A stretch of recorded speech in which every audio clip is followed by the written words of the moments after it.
70 velas titilaban a lo largo del comedor, su brillo rebotando en los globos plateados que mi hijo había insistido en comprar.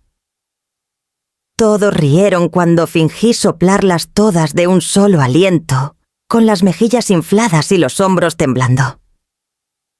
Era mi 70º cumpleaños y por unos preciosos minutos me permití sentirme celebrada en lugar de observada. Alcé mi copa para dar las gracias y fue entonces cuando lo vi, un leve movimiento de la muñeca de Valeria, mientras estaba junto a la barra. La copa marcada con un pequeño grabado en forma de estrella que yo misma había tallado años atrás para distinguir mi favorita, estaba apartada de las demás. Ella miró por encima del hombro, sacó un gotero de su bolso y dejó caer 2 gotas transparentes en el champán. Se hundieron sin dejar rastro. El murmullo de las conversaciones llenaba la sala, los tenedores chocaban contra los platos y nadie más pareció notarlo.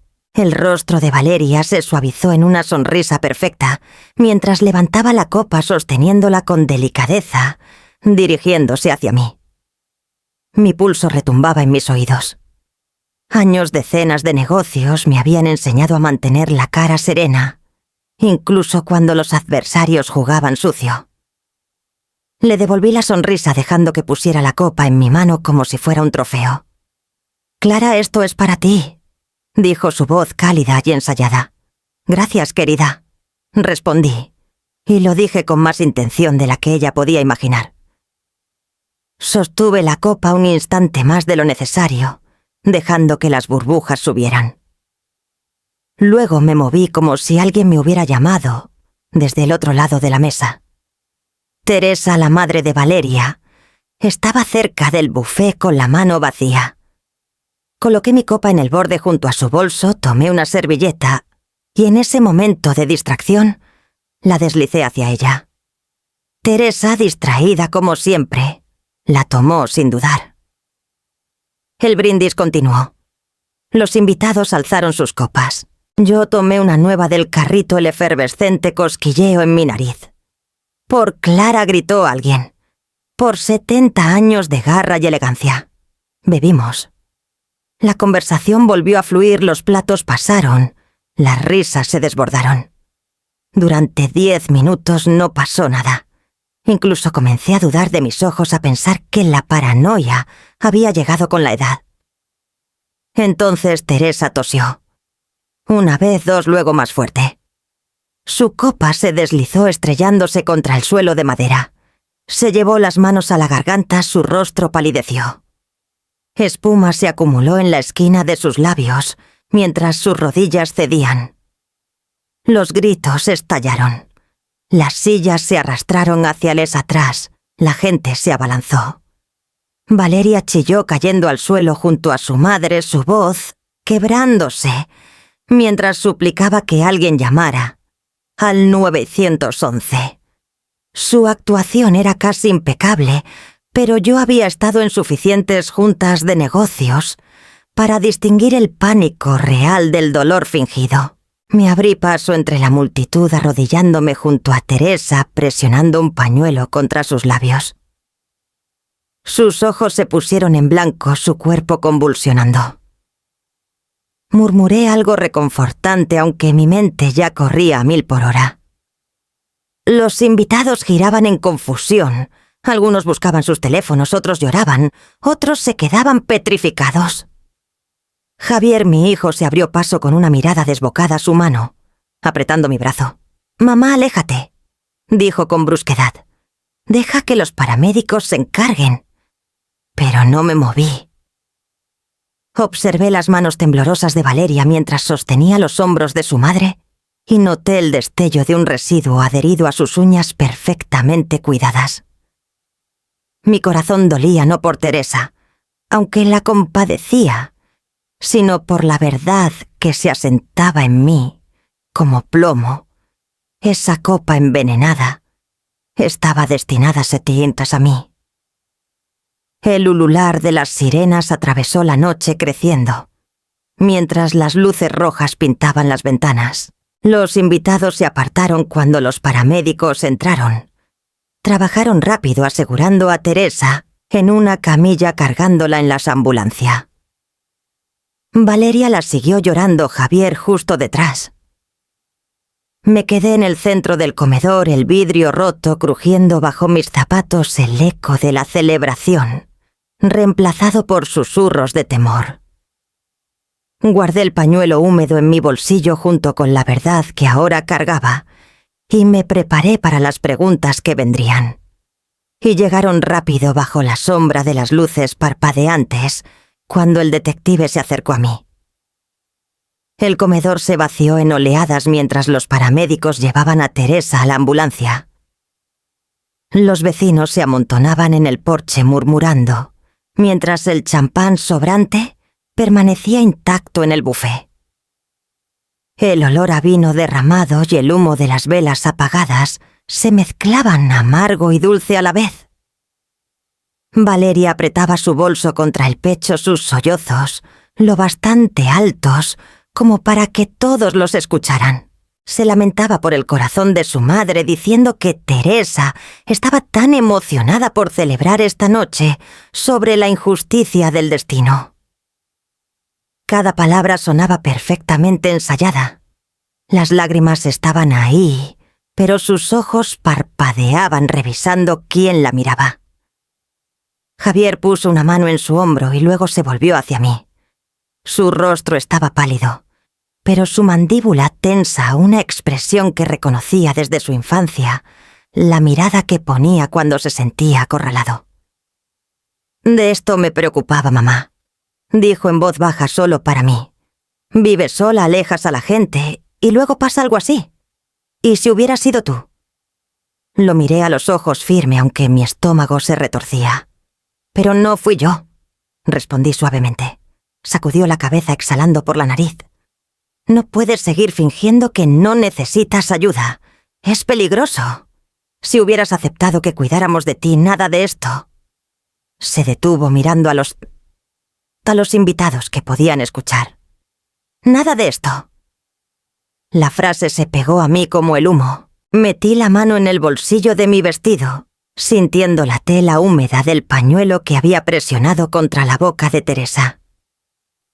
Ahí, leve pero inconfundible, estaba el residuo de las manos de Valeria, la prueba invisible que planeaba guardar. Lo doblé con más fuerza, protegiéndolo como si fuera el último pedazo de sentido común en la sala. Las preguntas del detective fueron breves, al principio centradas en la salud de Teresa y quién había estado cerca de las bebidas. Valeria respondió con voz temblorosa, culpando al estrés, tal vez al azúcar baja.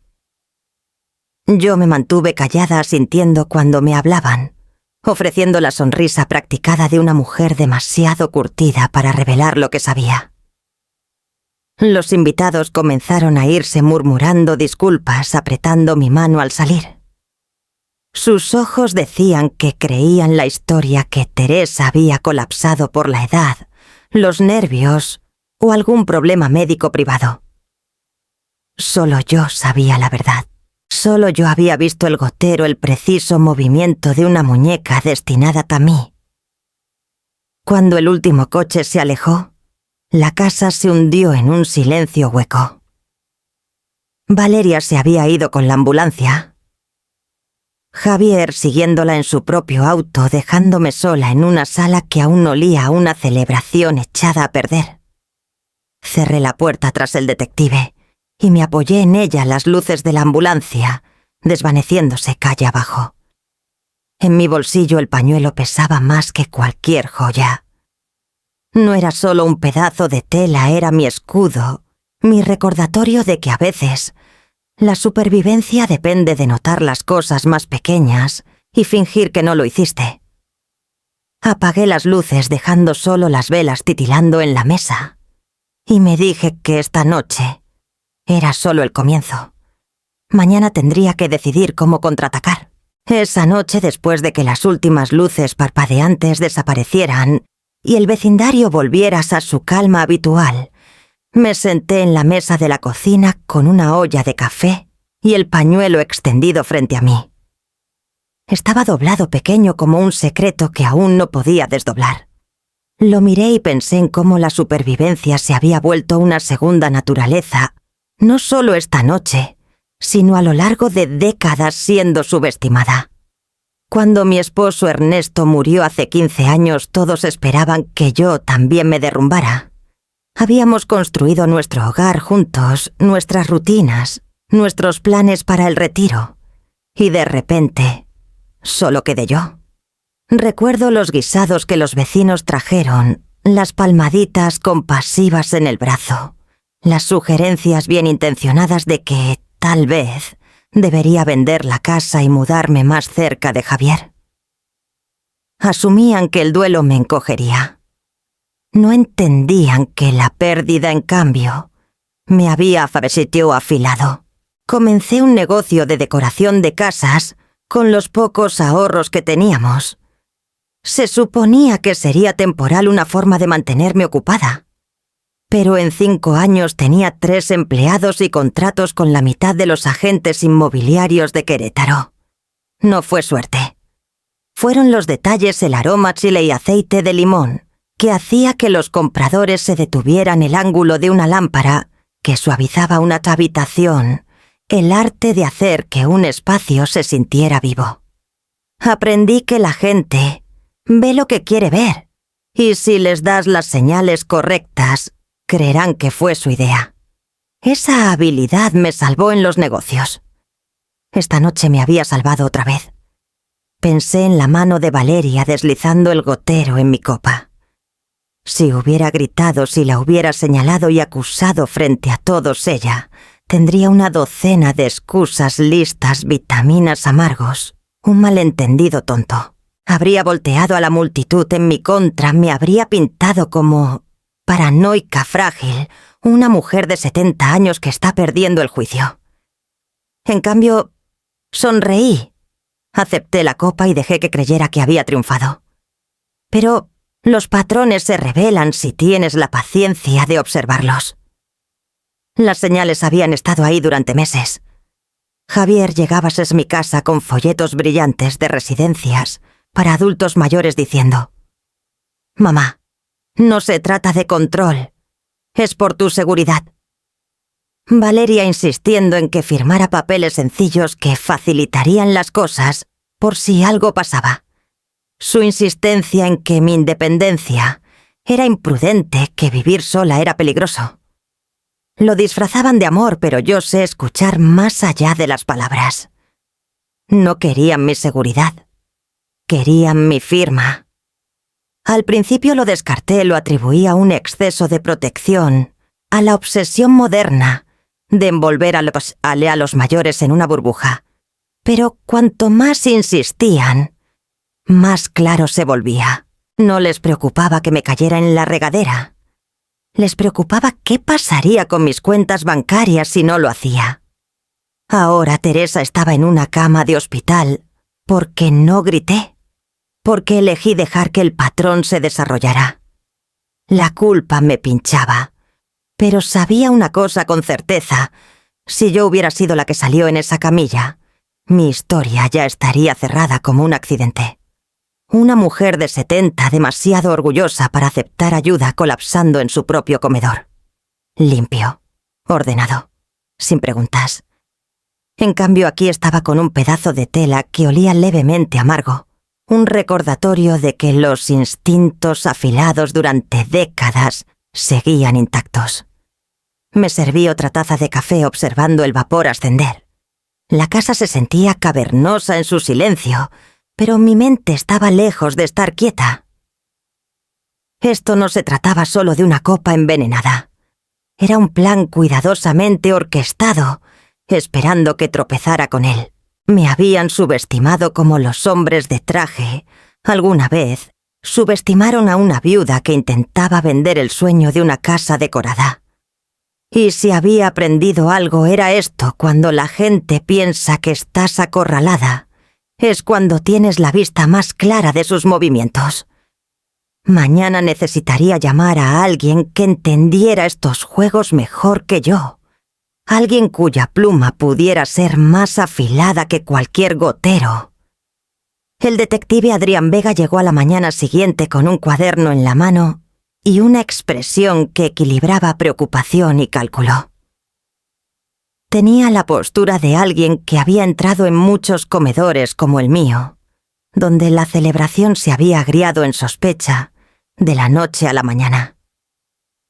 Se sentó frente a mí en la mesa de la cocina, sus ojos recorriendo el pastel intacto y las botellas a medio vaciar en la encimera. «Necesito hacer unas preguntas, señora Mendoza», comenzó. Su voz no tenía juicio, solo peso. Asentí. «Adelante». Preguntó sobre la salud de Teresa, si tenía antecedentes de problemas cardíacos o conflictos con medicamentos. Di lo que sabía: presión alta, pero nada más grave. Preguntó quién había servido su bebida. Dije que Valeria se la le había dado, pero no elaboré. Todavía no. Adrián escribía con cuidado, pausando entre cada nota. Luego cerró su cuaderno y se recostó. El hospital hizo un análisis toxicológico preliminar, dijo. Encontraron trazas de digitalis en su sistema. Es un compuesto usado en ciertos medicamentos para el corazón, pero en la dosis equivocada. No terminó la frase. Doblé las manos para mantenerlas quietas. Sé lo que puede hacer la digitalis. Mi padre cultivaba dedaleras en su jardín. Recuerdo a mi madre advirtiéndonos que nunca tocáramos las flores.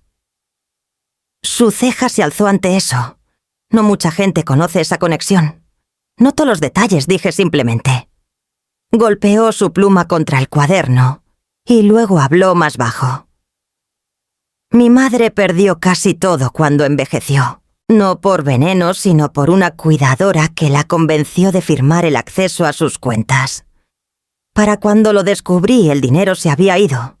Por eso me tomo estos casos en serio. La gente se aprovecha de quienes creen vulnerables. Lo miré a los ojos. Parezco vulnerable, detective. Una leve sonrisa parpadeó, pero sus ojos permanecieron afilados. No, pero alguien en su familia podría pensar lo contrario. Las palabras flotaron entre nosotros, sólidas e innegables. Me levanté y crucé hacia la vitrina donde aún estaban las botellas de la noche anterior.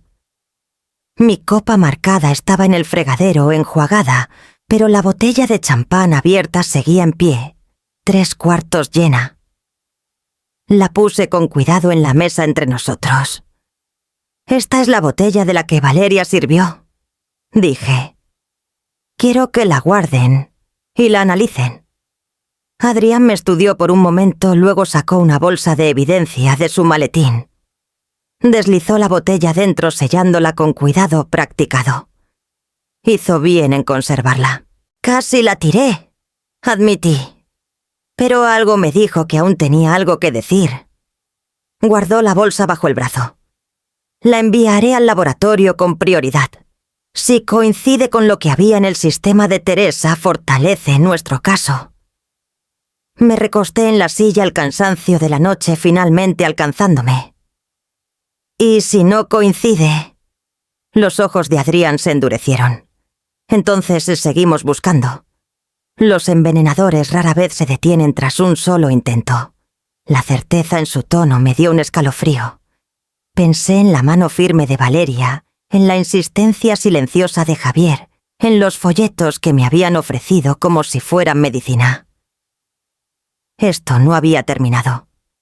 Apenas comenzaba.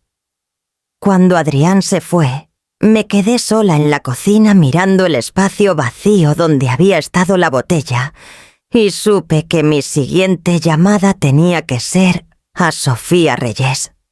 Sofía Reyes me recibió en su despacho la tarde siguiente, su escritorio ya lleno de carpetas marcadas con su letra pulcra. Habíamos trabajado juntas durante años. Me guió en la venta de mi negocio. Redactó la primera versión de mi testamento. Incluso cerró la compra de mi cabaña en el lago. Era el tipo de mujer que nunca desperdiciaba palabras. Por eso su primera frase marcó el tono. «Estás en peligro, Clara». No me inmuté. Lo esperaba. Ajustó sus lentes acercando una libreta legal.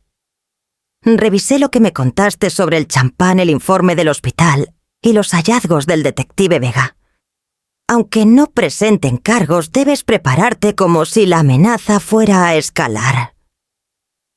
Su pluma golpeó el papel. Hay 3 formas principales en que la gente intenta controlar el patrimonio de un mayor. 1, peticiones de tutela. Si convencen a un juez de que no puedes manejar tus asuntos, pierdes autonomía de inmediato. 2, poderes notariales demasiado amplios.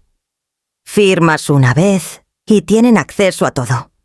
3, evidencia fabricada de deterioro mental, notas médicas, declaraciones de testigos, incidentes montados. No se necesita mucho para sembrar dudas, y para cuando te defiendas, ya te han bloqueado tus bienes. Su precisión me heló más que las lágrimas de Valeria. Doblé las manos sobre la mesa. ¿Y crees que eso es lo que Javier y Valeria están tramando? Apostaría por ello, dijo sin dudar. El patrón es clásico. Primero te aíslan, te empujan hacia una residencia lejos de aliados. Luego se insertan como tus tomadores de decisiones. Cuanto más controlen el acceso a ti, más fácil es moldear la narrativa. Mamá está confundida. Mamá está paranoica. Mamá no puede con el estrés. Lo he visto antes, Clara. Una vez que el juez lo cree, tu vida entera queda firmada. Sus palabras se cerraron sobre mí como una red. ¿Qué debo hacer?, pregunté. Sofía abrió una carpeta. Empezaremos actualizando tu fideicomiso. La mayor parte de tu patrimonio estará protegida, más difícil de impugnar, imposible de saquear sin base legal. Revisaremos tu testamento reduciendo la exposición a cualquiera que pueda disputarlo. Y redactaremos nuevas directivas médicas que dejen claro quién puede y quién no puede tomar decisiones si estás incapacitada. Sin ambigüedades. Hizo una pausa con la pluma lista. Necesitaré que designes albaceas y fideicomisarios alternos. Personas en las que confíes absolutamente fuera de la familia si es necesario. Pensé en amigas que había conocido desde el funeral de Ernesto. Mujeres que estuvieron a mi lado cuando otros se alejaron. Su lealtad se había ganado, no heredado. «Puedo nombrarlas», dije con firmeza. «Bien», respondió Sofía. «También programaremos una evaluación con un psiquiatra geriátrico certificado. Alguien confiable, no de los que venden diagnósticos. Un registro formal de tu competencia bloqueará cualquier petición de tutela antes de que comience. Me aseguraré de que esté notariado y archivado». Su pluma rascaba la página, cada trazo, una defensa contra la traición. Durante años creí que las firmas eran el lenguaje de la seguridad, contratos, escrituras, cheques, escritos para mantener a flote a una familia. Pero ahora veía lo frágiles que eran. Una firma podía protegerme, sí. Otra deslizada bajo presión o engaño podía borrarme. Sofía levantó la vista. «Finalizaremos los borradores esta semana. Hasta entonces no firmes nada que te pongan enfrente. Ni siquiera una lista del súper. Si son lo bastante atrevidos para envenenar una bebida, son lo bastante atrevidos para deslizarte papeles y decir que aceptaste». Solté un largo suspiro. «Entendido». Cerró la carpeta con un golpe decisivo. «Entonces, asegurémonos de que tu pluma escriba la última palabra, no la de ellos».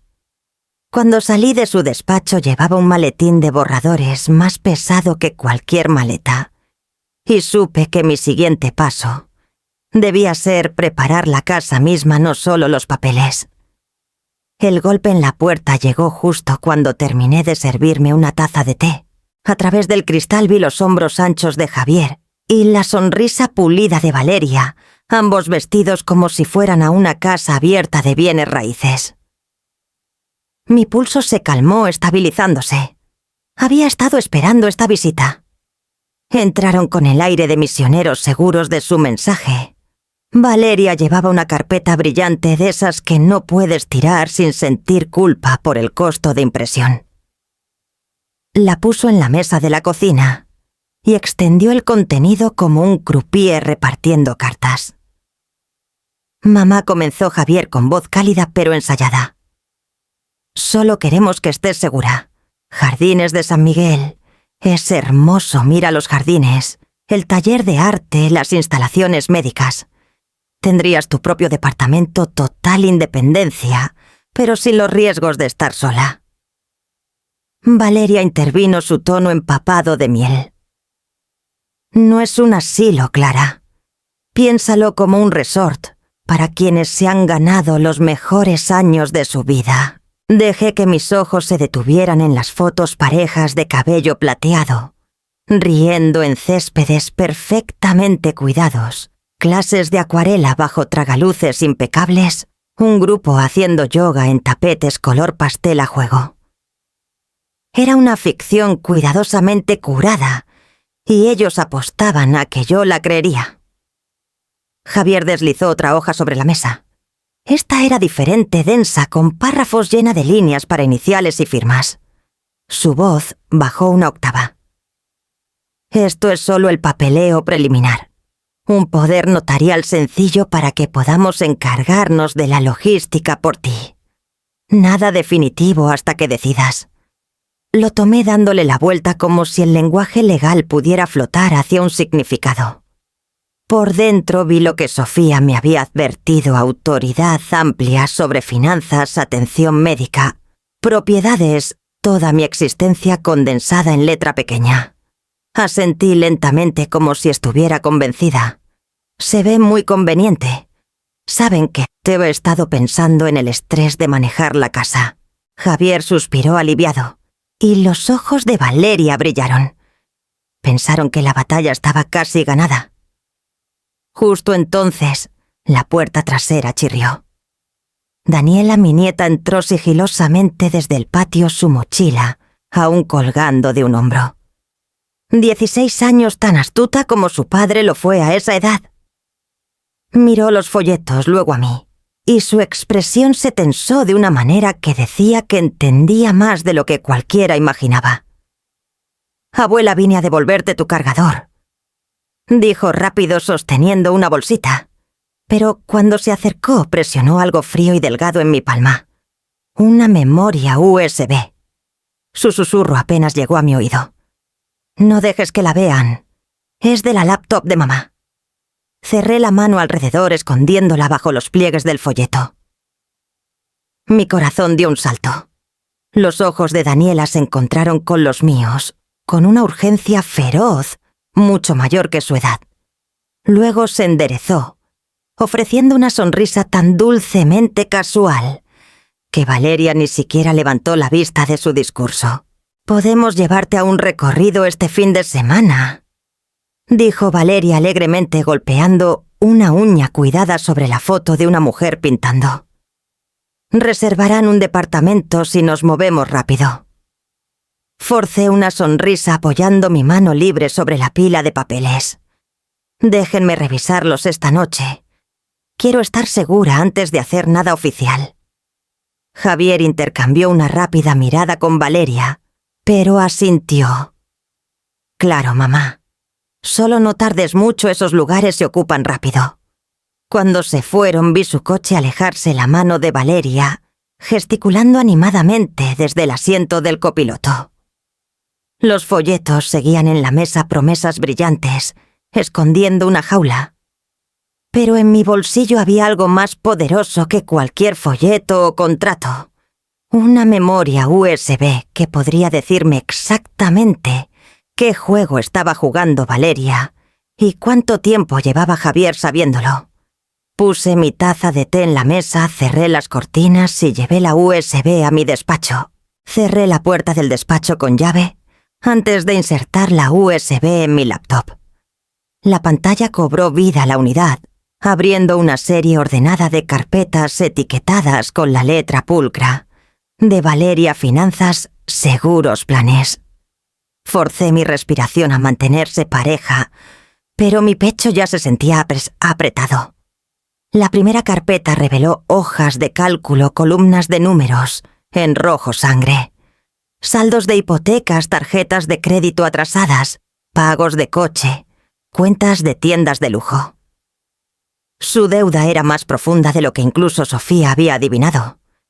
No era solo mala administración, era desesperación. La siguiente carpeta me dejó helada. Fotos mal iluminadas, claramente tomadas a prisa. Solicitudes de seguro con mi nombre. Una póliza por 5 millones de pesos fechada hace apenas 6 meses con Valeria como beneficiaria.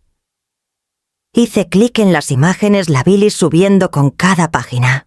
Mi vida había sido itemizada como mercancía reducida a una cifra de pago y una línea para relación con el asegurado. La tercera carpeta selló la verdad que ya sabía, pero temía confirmar. Una entrada de calendario titulada en letras grandes: Clara cumpleaños brindis. Estaba acompañada de capturas de pantalla de búsquedas en línea, dosis de digitalis, interacciones con alcohol, síntomas de envenenamiento. Cada tecla era una intención, cada búsqueda una confesión. Me recosté con las manos temblando.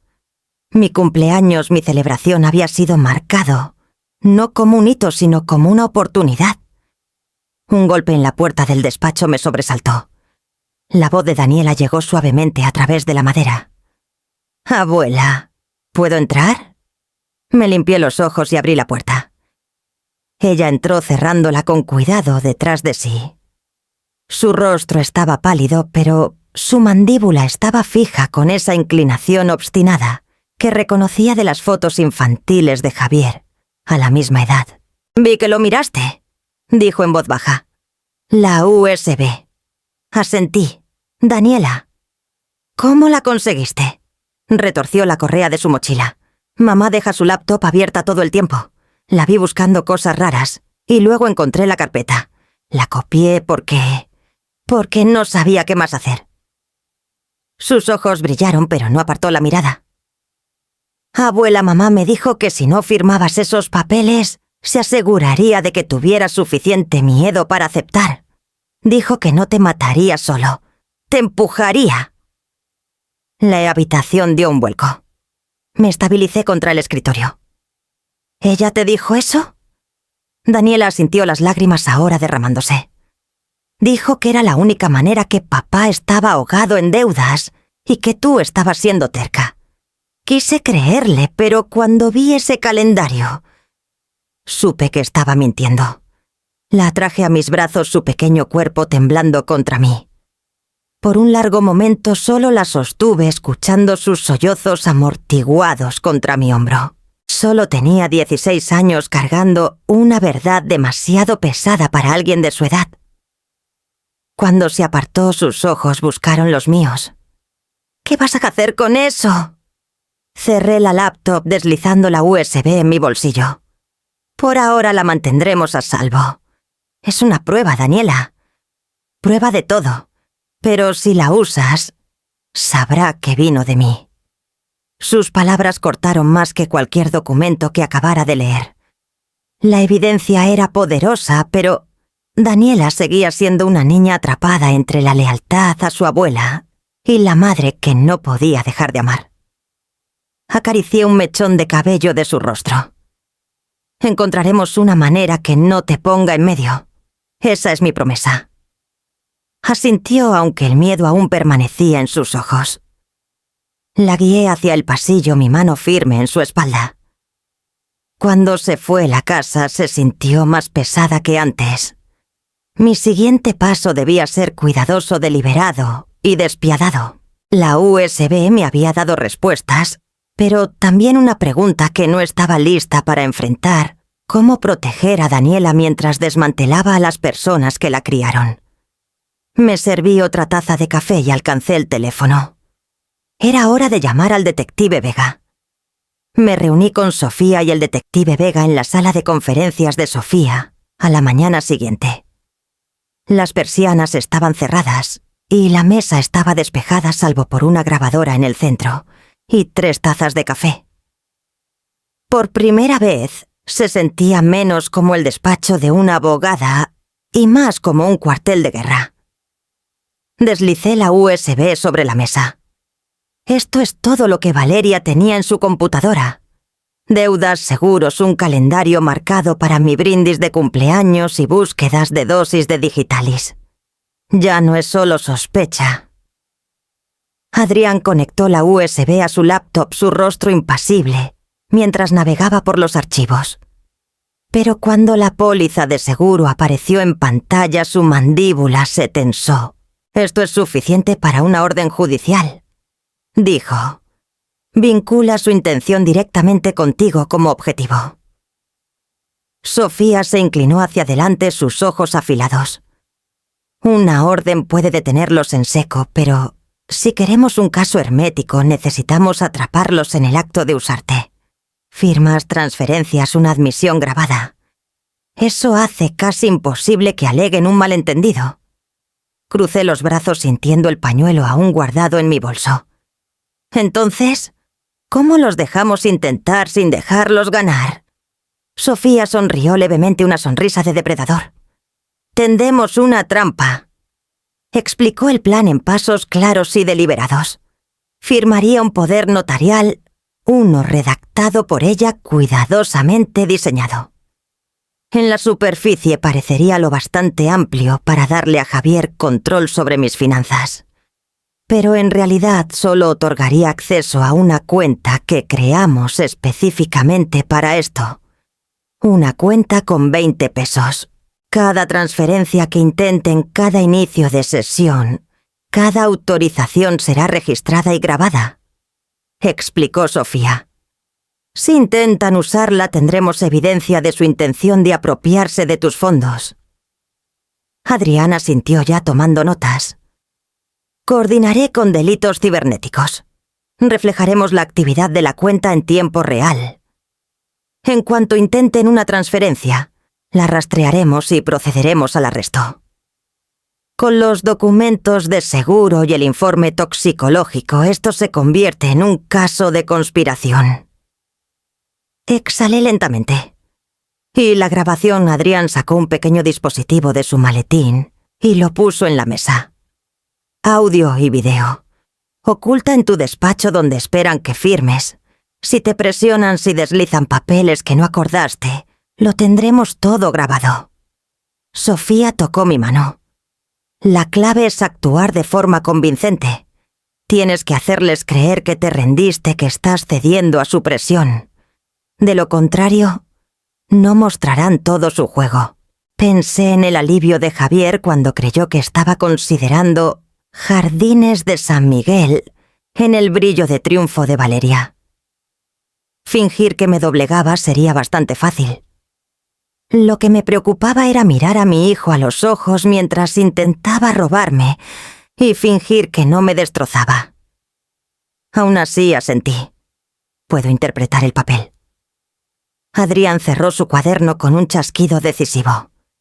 Redactaré la solicitud de orden ahora. Cuando hagan su movimiento estaremos listos. Terminamos la reunión con el peso de un entendimiento compartido. Mi rol estaba claro: dejar que creyeran que era suya, para controlar suya, para guiar hacia una jaula disfrazada de seguridad. En verdad, cada paso que dieran los ataría más fuerte a la red que habíamos tejido. Cuando salí del despacho de Sofía, las calles de Querétaro se sentían diferentes.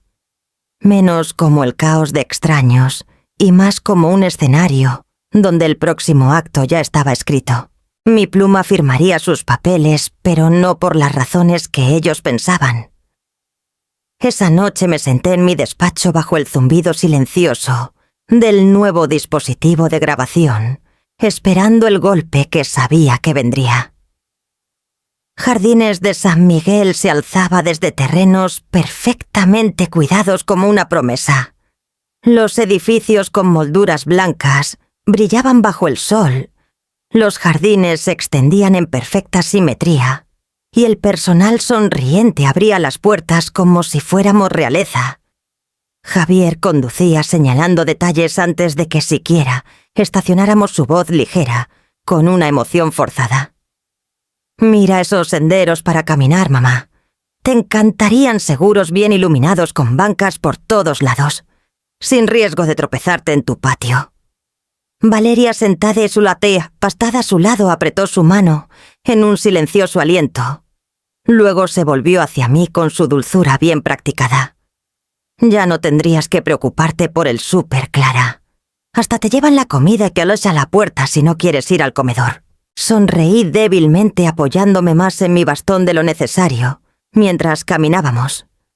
Que pensaran que estaba cansada, desgastada, lista para ser guiada. Confundieron mi actuación con rendición. Adentro, un representante con saco nos guió por los espacios comunes, rincones de lectura bañados por el sol, un taller para pintar, incluso un pequeño teatro. En todas partes rostros alegres se volvían hacia nosotros, personal y residentes por igual. Pero yo escuchaba menos la visita y más la corriente subterránea entre Javier y Valeria. En cada esquina la voz de Javier llevaba esperanza, casi alivio, como si convencerme fuera la clave para resolver toda su vida. Valeria, por otro lado, corregía al representante con pequeños toques de autoridad. El equipo médico tiene acceso. Las 24 horas, insistía.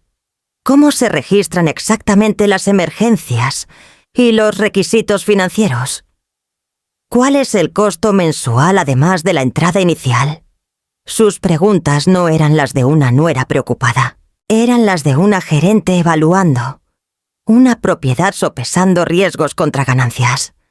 Dejé que mi mano se detuviera en los pasamanos, asentí ante los rosales. Hice preguntas suaves sobre actividades. ¿Tienen torneos de bridge? ¿Cómo es la lista de espera? El representante se iluminaba con cada pregunta, sin saber que yo estaba notando cada palabra que Valeria murmuraba por lo bajo. Se adaptará rápido. Mejor para su salud mental. Más seguro para todos. No más seguro para mí, más seguro para ellos. Cuando llegamos al departamento, modelo Valeria tocó el mostrador de la pequeña cocina y dijo: «Es perfecto, justo el espacio necesario. No necesita más».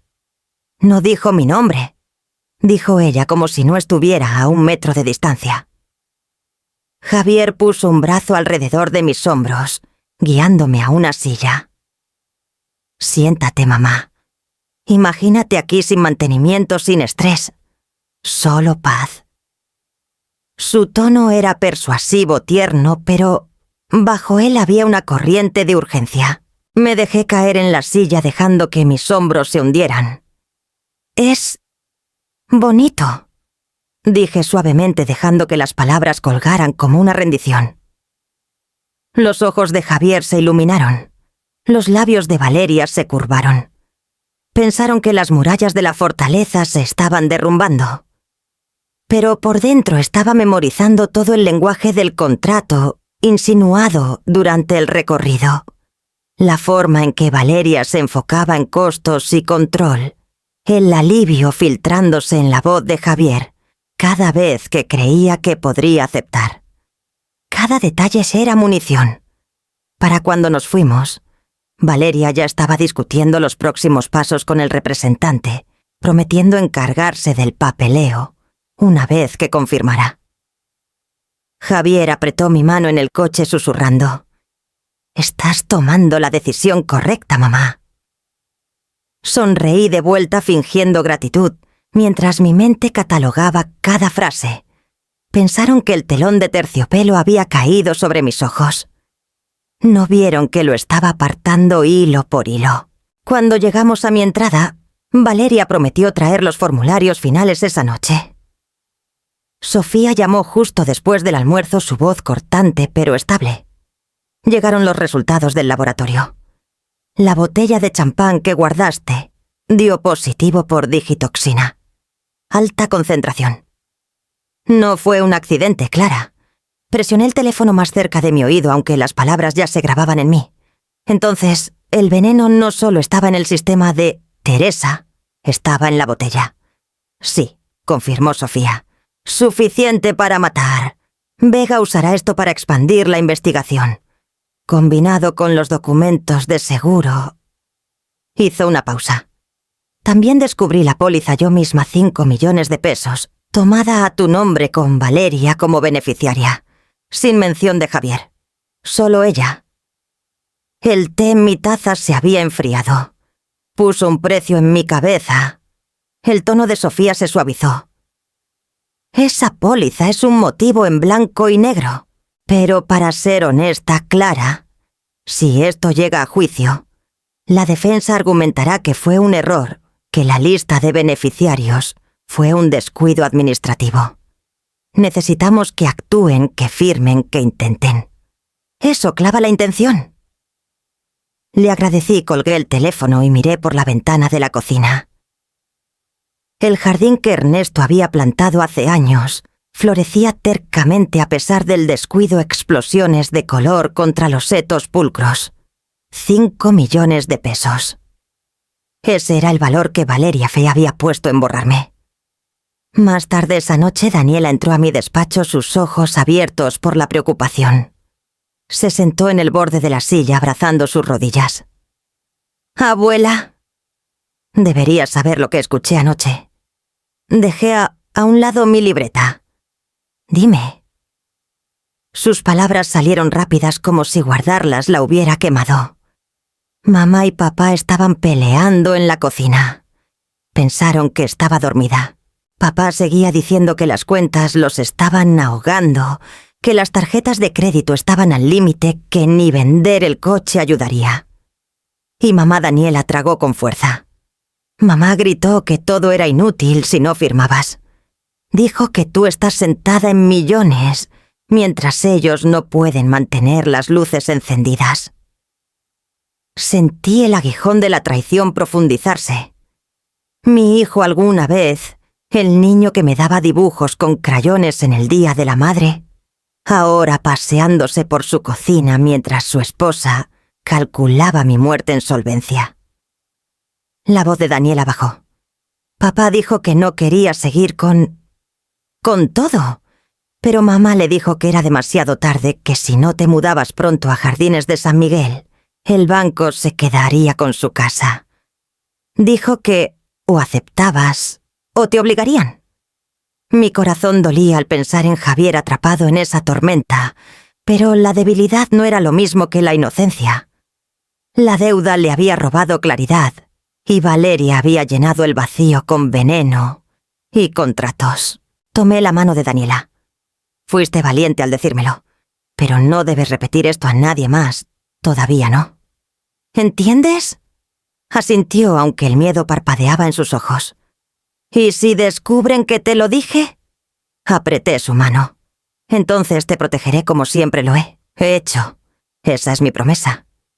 Después de que se fue, me senté en silencio, el tic-tac del reloj del comedor más fuerte que mi propio pulso. Digitoxina en la botella.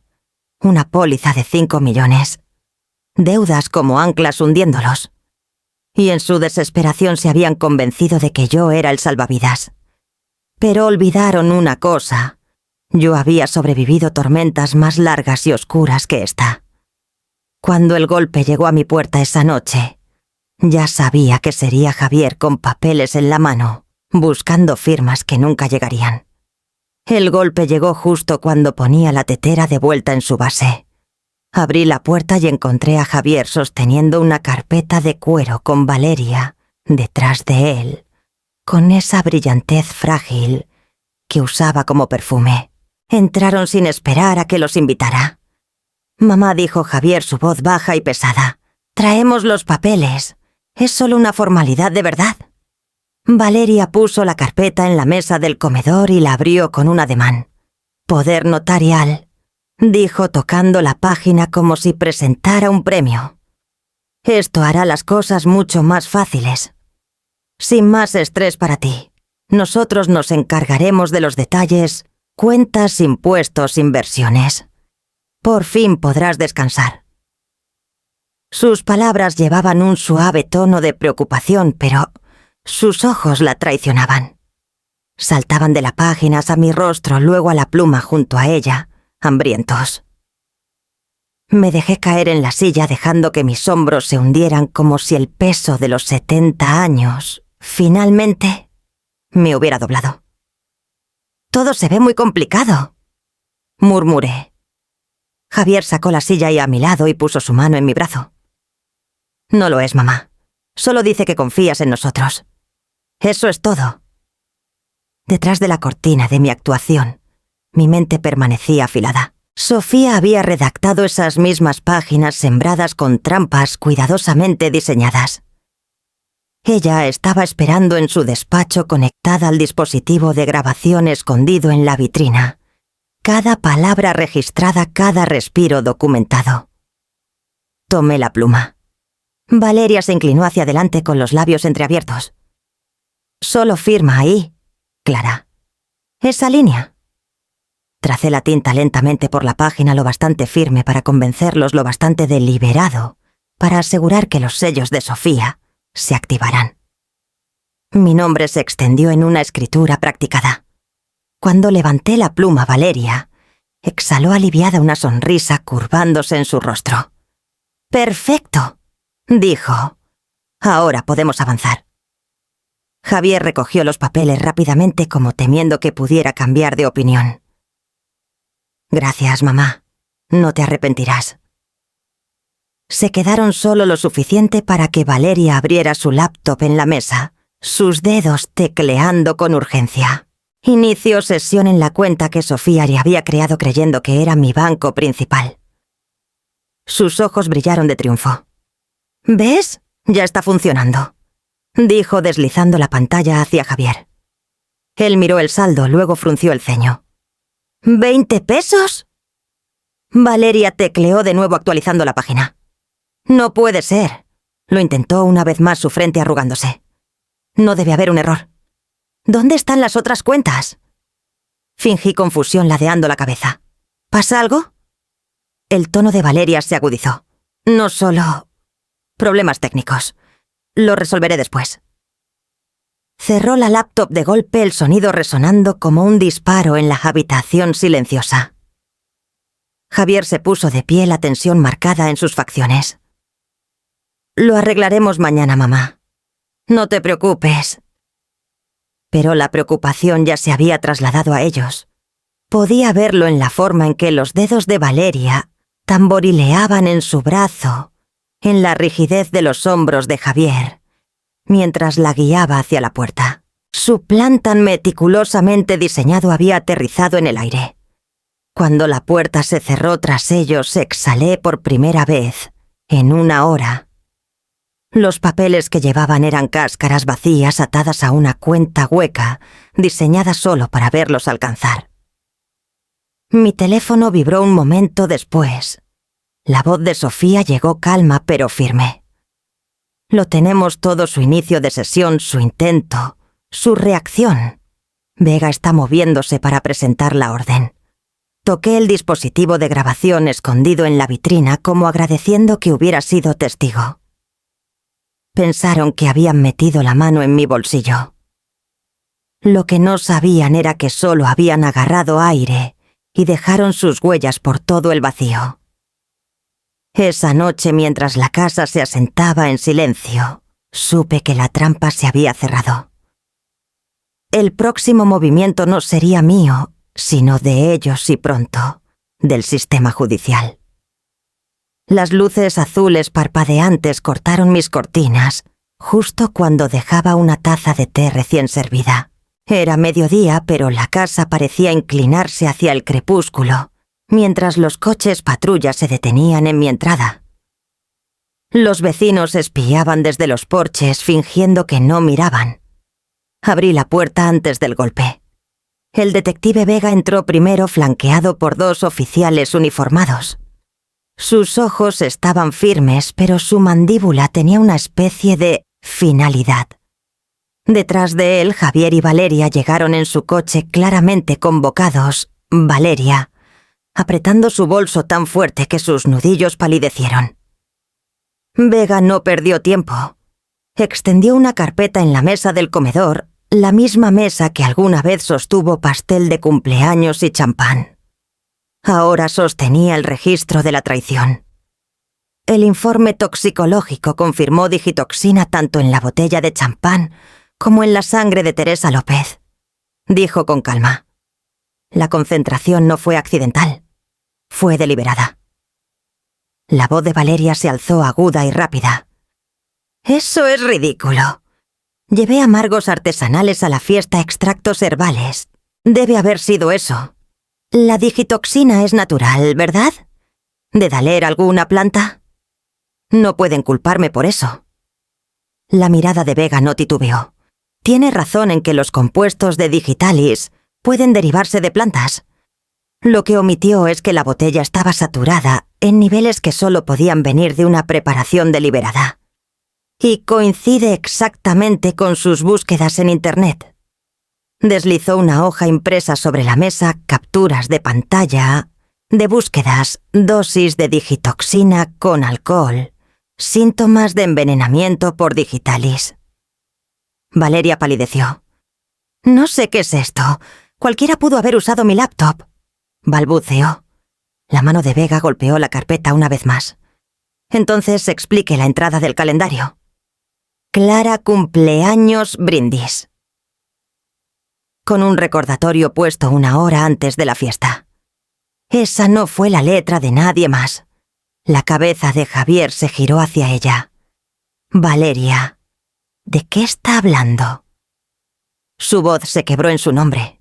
Ella alcanzó su brazo desesperada, pero él se apartó ligeramente con confusión y un horror naciente luchando en sus ojos. Vega fue más allá. Y tenemos corroboración.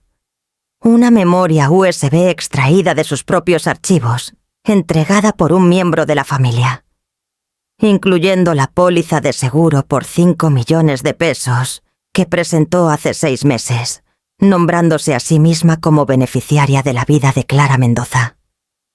La sala quedó en silencio salvo por el zumbido del refrigerador. La máscara de Valeria se deslizó. La actuación frenética se desvaneció dejando una dureza alrededor de su boca. «No entienden», dijo al fin su voz baja. «Estábamos ahogándonos. Las deudas, la casa, los coches, todo se venía ahí abajo. Javier prometió». La cara de Javier palideció. «Yo nunca». «Sí lo hiciste», siseó ella. «Dijiste que si tu madre firmaba todo estaría bien, que si no lo hacía, la haríamos entrar en razón». «No quería». Vega alzó una mano cortándola. «Señora Mendoza queda bajo arresto por intento de asesinato, fraude de seguros y conspiración. Tiene derecho a guardar silencio». Los oficiales se acercaron jalando sus manos detrás de su espalda, el clic de las esposas resonando en la casa silenciosa. Valeria se giró para mirarme sus ojos llenos de veneno. «¿Crees que ganaste, vieja? No sabes lo que comenzaste». Sostuve su mirada firme e inquebrantable.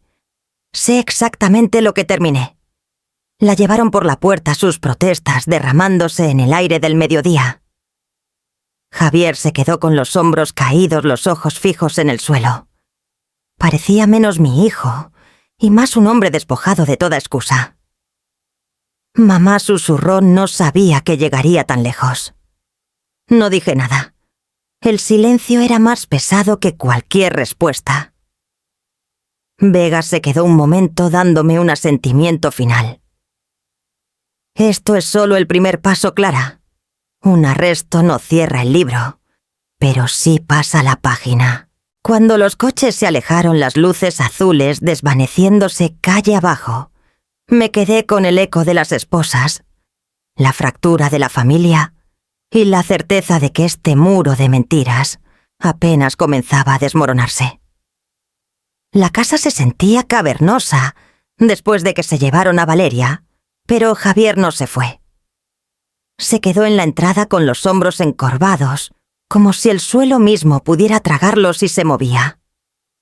Su silencio pesaba más que el eco de los coches patrulla, desvaneciéndose calle abajo.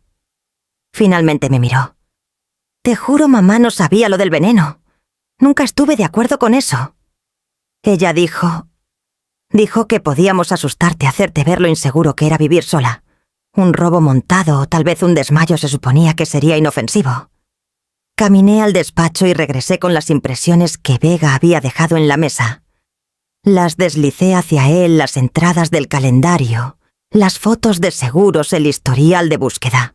Luego de mi bolsillo saqué la hoja de mensajes que había copiado de su teléfono la noche que Daniela me dio la USB. «Léelos», dije, mi voz nivelada. Lo hizo.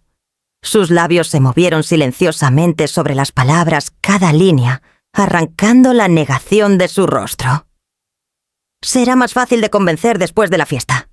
Si no firma, la haremos entrar en razón. No te preocupes, parecerá natural». Sus manos temblaron mientras las páginas se deslizaban de sus dedos. «No pensé...» Su voz se quebró. Dios, no pensé que llegaría tan lejos. Enterró el rostro en sus manos. Estaba ahogado, mamá. Las deudas, el negocio cayéndose a pedazos, no veía una salida. Ella me dijo que esta era la única manera de salvarnos. Pensé que si solo firmabas todo se calmaría. Nunca pensé que ella, que deslizaría veneno en mi copa, terminé por él. Se estremeció, sus ojos brillando con un dolor casi infantil. Por un momento vi, no al hombre frente a mí, sino al niño que solía traerme ramos de dientes de león, que una vez juró que nunca me dejaría llorar sola. «Por favor», susurró alcanzando la mesa. «Te suplico, diles que no sabía. Diles que nunca quise que te lastimaran». No tomé su mano. En cambio, crucé los brazos firme como piedra. «¿Quieres perdón? Entonces harás una cosa por mí. Cuando esto llegue a juicio dirás la verdad. Sin medias historias, sin excusas. Testificarás bajo juramento sobre cada conversación, cada plan, cada presión que ella puso en ti y cada forma en que aceptaste. Esa es la única manera en que puedo soportar llamarte mi hijo otra vez». Su rostro se desmoronó dividido entre la vergüenza y el alivio. «Si hago eso, me destruirán». «Ya lo hicieron», dije suavemente.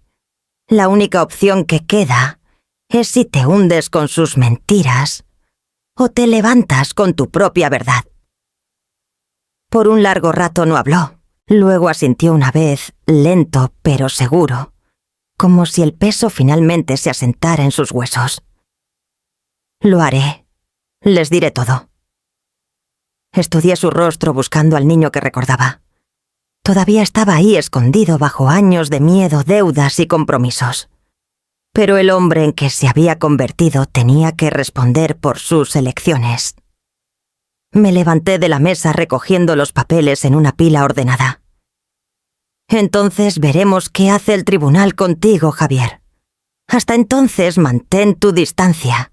Necesito espacio para recordar al hijo que crié sin ahogarme con el hombre que casi me dejó morir». Sus ojos se llenaron, pero no dijo más. Salió de la casa en silencio, la puerta cerrándose detrás de él, como un punto final, al final de una oración. Regresé al despacho donde la evidencia de Vega aún brillaba en la pantalla de la laptop y me preparé para la tormenta del tribunal. El tribunal olía levemente a barniz y papel viejo, el tipo de aroma que se adhiere a los lugares donde las vidas se miden en testimonios y veredictos. Me senté detrás de Sofía en la mesa de los demandantes, con las manos dobladas, la espalda recta. Mi nombre había sido llamado docenas de veces en mi carrera en los negocios, pero nunca, así nunca, como la víctima prevista de mi propia sangre. Sofía se levantó con precisión tranquila, el clic de sus tacones, puntuando el silencio. «Señoría», comenzó. «Presentamos evidencia clara de intención premeditada». Entregó al secretario un folder grueso. Dentro había copias del análisis de la botella de champán, digitoxina, confirmada en concentración letal. Junto a ella, fotos de las búsquedas en Internet de Valeria, la póliza de seguro con su nombre, y la narrativa falsificada de mi supuesta incapacidad. El juez hojeó cada página con expresión indescifrable. Vega, sentado cerca, observaba la sala con la vigilancia silenciosa, de un hombre que había visto demasiadas familias rotas en el estrado. Su mirada se cruzó con la mía una vez, un asentimiento de seguridad, que me aferré como un ancla. La fiscalía llamó a Daniela y a continuación. Mi nieta caminó al estrado con la barbilla temblando pero alta. A los 16 no tenía por qué estar en un tribunal como este, pero se portaba con más dignidad que la mitad de los adultos presentes. Juramentó y luego comenzó. Vi a mi mamá buscando cosas en su laptop, cosas médicas, dosis, y me dijo que si la abuela no firmaba los papeles, tendría que asustarla para que lo hiciera. La voz de Daniela se quebró, pero siguió adelante. Por eso copié los archivos en una USB. No quería que la abuela saliera lastimada. La sala se movió, los susurros crujiendo como hojas secas. Valeria la miró con furia desde la mesa de la defensa, pero Daniela no se inmutó. Miró directo al juez, directo a la verdad. Al así, Sofía la guió suavemente. ¿Alguien más sabía de esos archivos? Sí, se los di a la abuela. Ella se los mostró al detective Vega. ¿Tu padre alguna vez mencionó hacerle daño a tu abuela? Daniela dudó. No hacerle daño. Solo dijo que la abuela sería más fácil de convencer después de la fiesta. Que parecería natural. El juez se recostó exhalando pesadamente. Cuando la fiscalía descansó, el abogado de Valeria se levantó luchando por pintar un cuadro diferente. Amargo Servale repitió. Coincidencias desafortunadas. Una madre abrumada por el estrés financiero. Pero su voz carecía de convicción. La pila de evidencia era demasiado alta. El juez pidió un receso. Luego volvió a convocar para la sentencia. Valeria fue puesta bajo custodia sin fianza, acusada de intento de asesinato, fraude de seguros y conspiración. Su mandíbula se tensó mientras las esposas se cerraban alrededor de sus muñecas. No me miró mientras los alguaciles la llevaban. Javier, mientras tanto, había tomado un acuerdo de culpabilidad. Conspiración para defraudar, reducido a cambio de cooperación total y testimonio. Estaba pálido y hueco su abogado susurrando instrucciones que apenas parecía escuchar. Evitó mis ojos, aunque una vez sus labios formaron las palabras «Lo siento» sin sonido. El mazo golpeó una vez agudo como un trueno.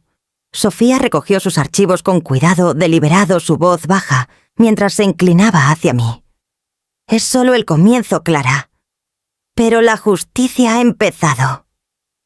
Vega captó mi mirada desde el otro lado del pasillo, su asentimiento silencioso pero resuelto. En ese gesto había confirmación, la trampa había resistido la evidencia. Había hablado, y por primera vez desde esa copa envenenada, sentí que la ley estaba de mi lado. Me levanté alisando la falda de mi traje y salí a la luz del sol en las escaleras del tribunal, cargando tanto el peso de la pérdida como el leve destello de algo parecido a la seguridad. El próximo capítulo de mi vida esperaba justo más allá de esas puertas. La casa se sentía diferente después del juicio, como si sus paredes hubieran exhalado por fin. Las sombras que alguna vez se aferraban a cada esquina comenzaron a disiparse, reemplazadas por un silencio más estable. Caminé por cada habitación tocando los muebles que Ernesto y yo elegimos hace décadas, y me di cuenta de que ya no necesitaba estas paredes para anclarme. Mi vida no tenía que preservarse en roble y porcelana. Podía replantarse. Sofía y yo nos reunimos en su despacho la semana siguiente. Deslizó una pila de papeles hacia mí y su pluma, descansando pulcramente encima. «Hemos reestructurado tu fideicomiso», explicó. «Los activos están seguros blindados. Y según tu solicitud se ha creado un fondo de becas a tu nombre con Daniela, designada como la primera beneficiaria». Dejé que las palabras se asentaran. Una beca no era solo dinero, era una semilla. Daniela la llevaría a cualquier futuro que eligiera un recordatorio de que su valentía había reescrito más que mi seguridad. «Se lo merece», dije. Ella cargó con la verdad cuando nadie más lo hizo. Sofía sonrió levemente. «Le has dado más que una educación clara. Le has dado prueba de que levantarse importa». Firmé cada página con trazos firmes, cada firma una línea trazada entre lo que se había tomado y lo que había reclamado. Vender la casa fue el siguiente paso. Los agentes inmobiliarios recorrieron el lugar elogiando el espacio, calculando su valor, pero para mí, la decisión no era sobre ganancias.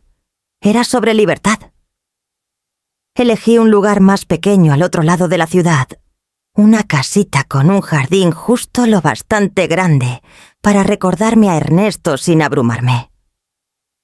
Cuando empaqué la última caja, no sentí duelo, solo el alivio de dejar atrás paredes que alguna vez escucharon los pasos de Valeria. Vega me visitó una tarde en la casita con la corbata floja, una carpeta en la mano. «Estamos organizando talleres comunitarios», me dijo, sesiones sobre cómo reconocer el abuso financiero, establecer protecciones antes de que sea tarde. «¿Considerarías hablar?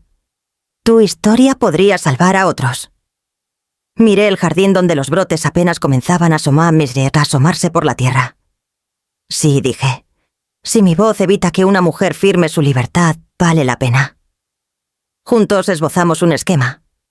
Vega cubriría las señales legales de alerta, cambios repentinos en testamentos, transferencias, inexplicables familiares presionando por firmas. Yo hablaría del instinto, la forma en que una mirada, una frase, un cambio en el tono, puede revelar más que cualquier documento. Sofía acordó proporcionar herramientas prácticas, ejemplos de fideicomisos, directivas, de atención médica, listas de evaluadores confiables. Cuando me paré frente a ese primer grupo en el salón de la biblioteca, mis manos no temblaron. Hablé de mi brindis de cumpleaños, de la copa que cambié en silencio, de cómo el veneno puede llevar una sonrisa que conoces desde hace años. Los rostros en la multitud se tensaron, algunos por enojo, otros por reconocimiento. Y después, cuando un hombre mayor tomó mi mano y dijo: «Acabas de describir palabra por palabra la presión de mi hija», supe que el trabajo importaba. De vuelta en casa cuidé el jardín. Cada rosal que planté era un límite, cada seto podado un recordatorio de que la vida podía moldearse en mis propios términos. Daniela venía a menudo arrodillándose a mi lado en la tierra, su risa fluyendo más libre ahora. Todavía cargaba el peso de lealtades divididas, pero con cada tarde al sol veía que la carga se aliviaba. El jardín creció y yo también. Había reconstruido mi confianza, redirigido mi legado y convertido los escombros de la traición en tierra para algo vivo. Y aún mientras los días se alargaban, sabía que quedaba una conversación inconclusa, las palabras que Javier me debía y la verdad que aún tenía que exponer. Mi 71º cumpleaños llegó sin alboroto, y eso era exactamente lo que quería. Sin candelabros, sin brindis, montado sin ojos, buscando debilidad. Solo una cena modesta en mi nueva casita, la mesa puesta con un mantel sencillo y la vajilla buena que había conservado. Los vecinos llenaron las sillas trayendo guisados y risas, sus voces tejiéndose por la habitación como un hilo cálido. Daniela se sentó a mi lado con el cabello recogido, un destello de confianza adolescente, regresando a su sonrisa. Había insistido en ayudarme a cocinar y aunque el pan quedó un poco quemado, sabía mejor que cualquier festín que hubiera tenido. Vega llegó justo después del postre con una carpeta bajo el brazo.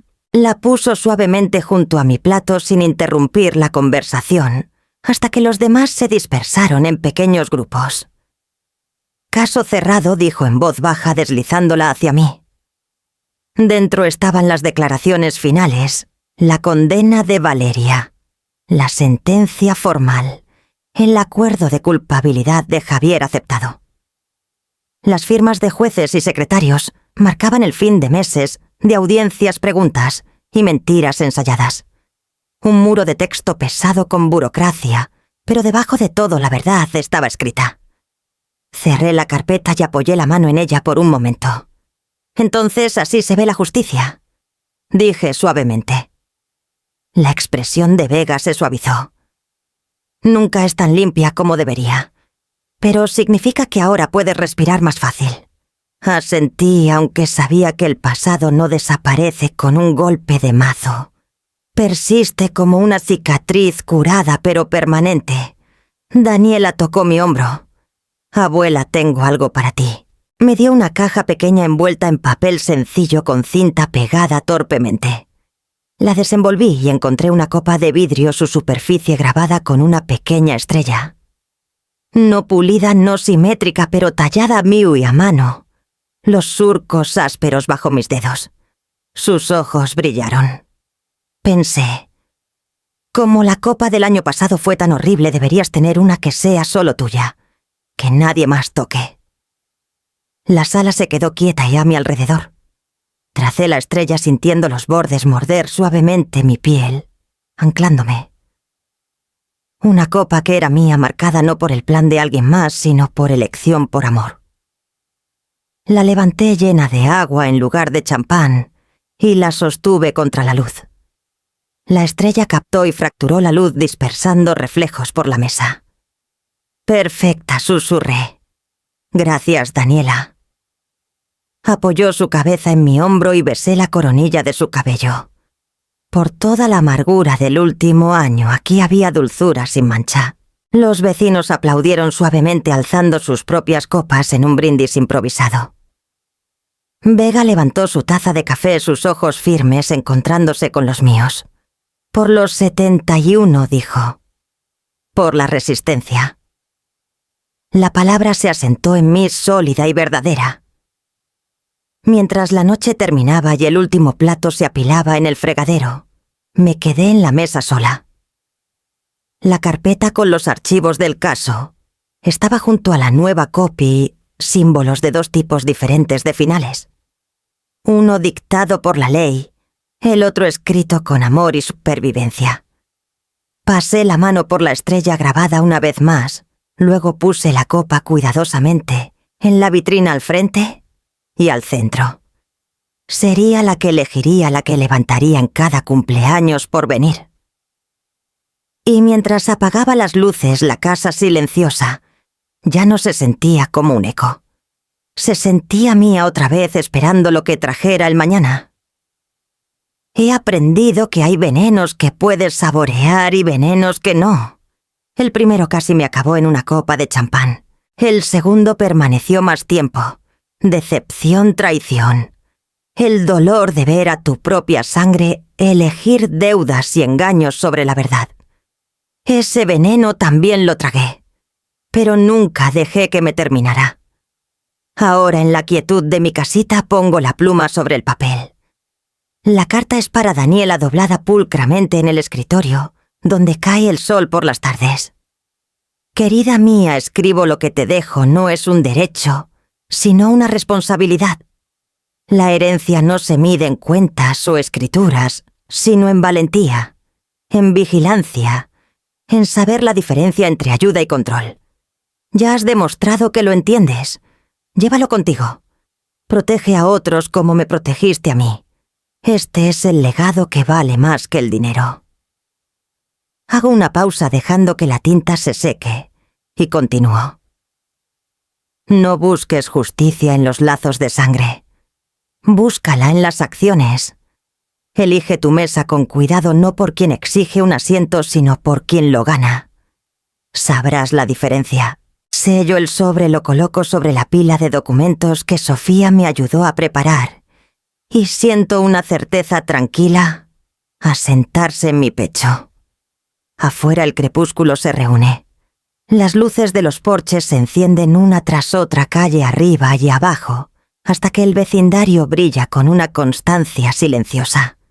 Las observo desde mi ventana con las manos dobladas alrededor de la copa que Daniela me dio la estrella grabada en su lado, capturando la tenue luz. Pienso en lo que casi pasó en la bebida que estaba destinada a silenciarme, y pienso en esta copa, elegida, levantada, solo mía. La supervivencia no fue la victoria. La victoria es esto, transmitir una vida que nadie más puede envenenar. Y con eso, apago la lámpara, dejo que la casa se asiente en su ritmo nocturno y doy un paso hacia el mañana, llevando solo lo que elijo.